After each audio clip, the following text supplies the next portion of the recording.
Hello, good people of YouTube. Mountbatten here, and the topic of today's video is discussing the question of what is worse for the game, Superships or Submarines.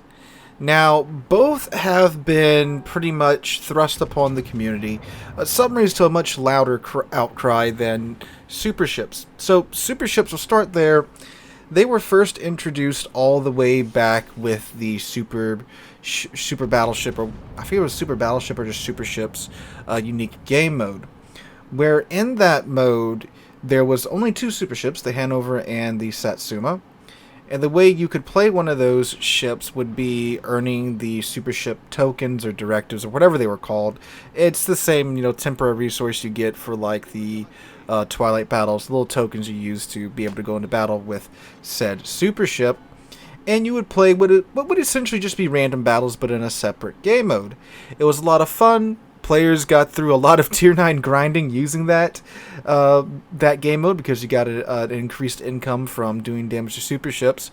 And all in all, for a game mode, it was good fun. A lot of players weren't worried about stats because it wasn't random battles, so stats didn't count. So it was a bit closer in than random battles at the time.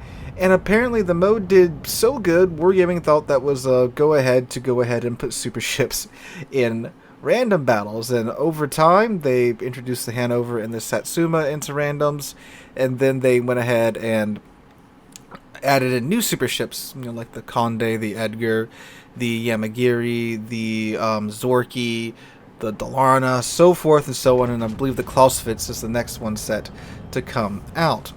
Now, super ships, the concept behind this is that these are ships that would have been developed if naval warfare doctrine went in the direction of large surface artillery ships rather than aircraft carriers after World War II.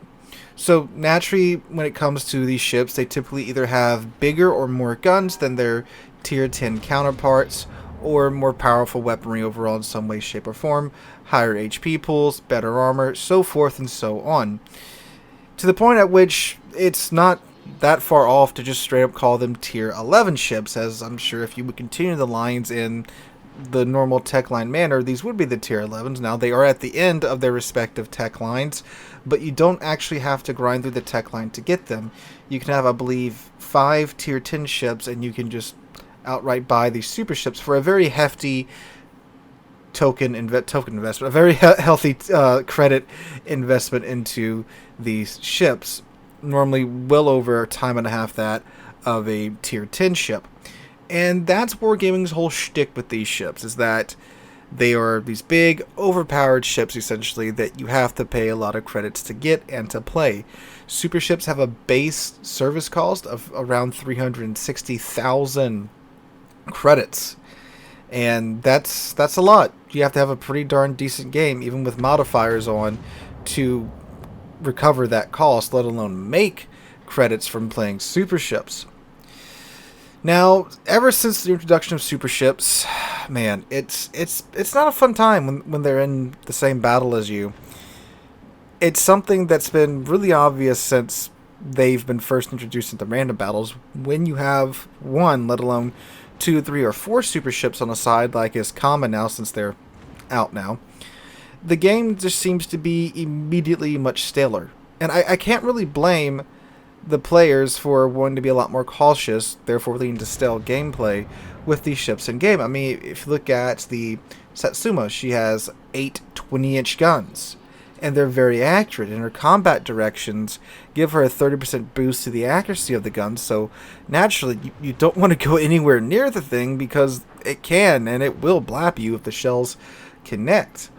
The Conde, which was the scourge of clan battles for quite some time, it's a completely stupid ship in my mind. It doesn't even have combat instructions. The cruisers get the alternative firing mode, or the burst mode, where she can fire 2 volleys from her 24, from her 12 240 inch, that would be a big gun, 240 millimeter guns in a second and a half. Now there's 24 shells altogether in the salvo because it's 12 guns, 1.5-ish second reload time. So you eat 24 240 millimeter shells in a second and a half, which of course sucks to be on the receiving end of.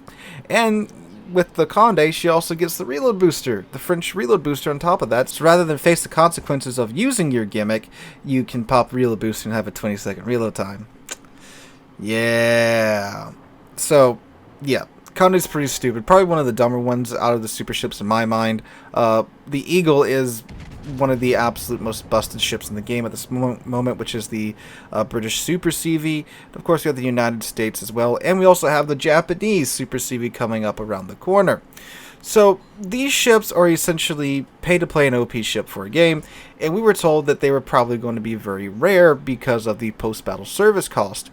That doesn't seem to be the case. It's really not uncommon to get in a 3 or 4 super ship game at tier 10, which absolutely sucks to play against, especially for the poor fellas in the tier 9 ships that, of course, tier 9 was kind of the sweet spot because it's tier 9, you can only get up tiered by 1, so tier 9 ships are also pretty potent too, pretty decent at doing damage, and tier 9 premium ships are also a pretty sweet spot for farming credits because you get to do damage to a tier 10 ship, you get that economic income from doing damage to a ship higher than you, so that's why the Azuma was and still is, in my opinion, one of the best credit farming ships in the game.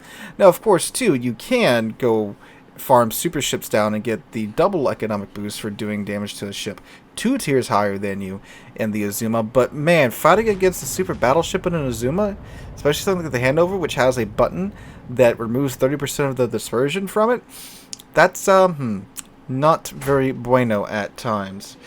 So that's super ships. Submarines. Unlike super ships that are essentially, well, not essentially, they are ships from classes that already exist in the game, they're just kind of being pushed to the next level. Submarines are an entirely new class in the game. They went through just about 2, if not 3 years-ish of testing before finally being released. They're currently in early access, not early access like they're still in testing, just early access like new tech lines go through before they release release fully. Submarines are, I believe, projected to release fully in like January-ish of 2023, so 3 months away. Fun times. They are a completely new class. They play quite differently from any other ships in the game. They have homing torpedoes. They are stealthy, slow when submerged, pretty quick when on top of the surface. Their main damage dealer are torpedoes, although we have one in the game right now that does have a player controllable deck gun, and we're getting a couple more in the future that do also have this feature as well. And with submarines, this class is one of 2 extremes. It's kind of like CVs were before the CV rework, where you either had a really god tier CV or you had one that barely did anything at all.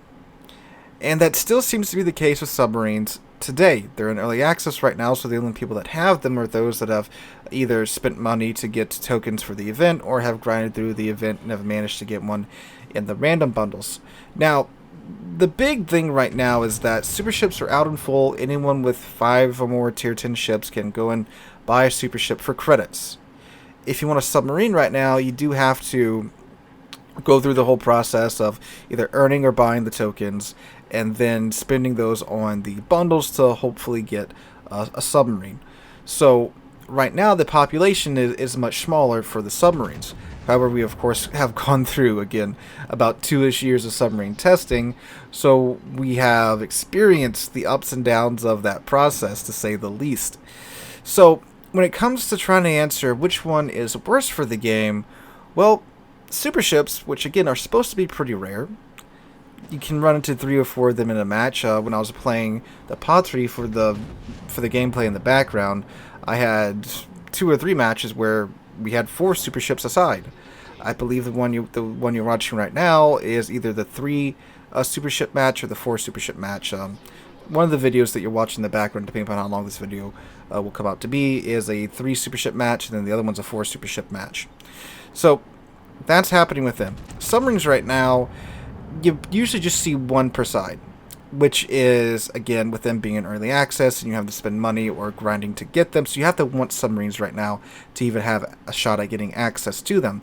Now, when they were giving them away for free for everyone to just try out, it wasn't uncommon to get a 2 sub per side match. Every now and then, if you're playing at like 2 o'clock in the morning in the North America server, you could sometimes get a 3 sub per side match, but I personally haven't experienced that. The worst matchmaking I've seen was an Eagle on both sides, then a 2 super battleships, a super cruiser per side, and then 2 submarines. That was a match, all right. I think that was a couple of months ago on stream that happened. That sucked.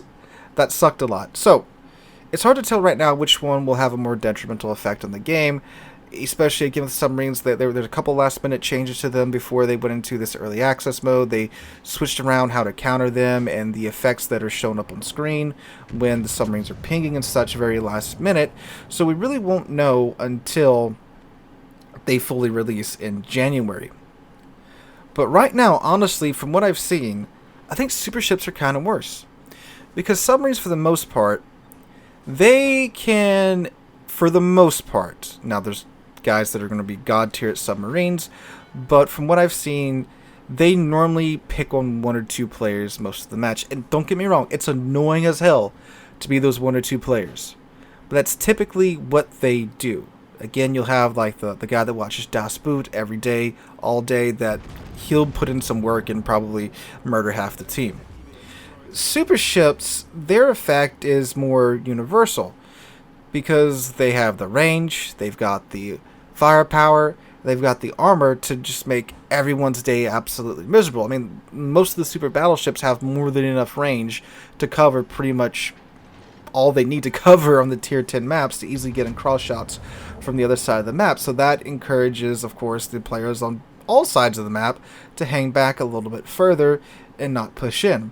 With submarines, it's like, okay, once submarine gets spotted, you can see he's on the other side of the map, so you can be a little more loose over here. The same you can with a DD. If you see like the torpedo DD, the Shimakaze's over by the A cap and you're by the C cap, you kind of breathe a sigh of relief and say, okay, cool, I have some more freedom over here. I can run around a bit more.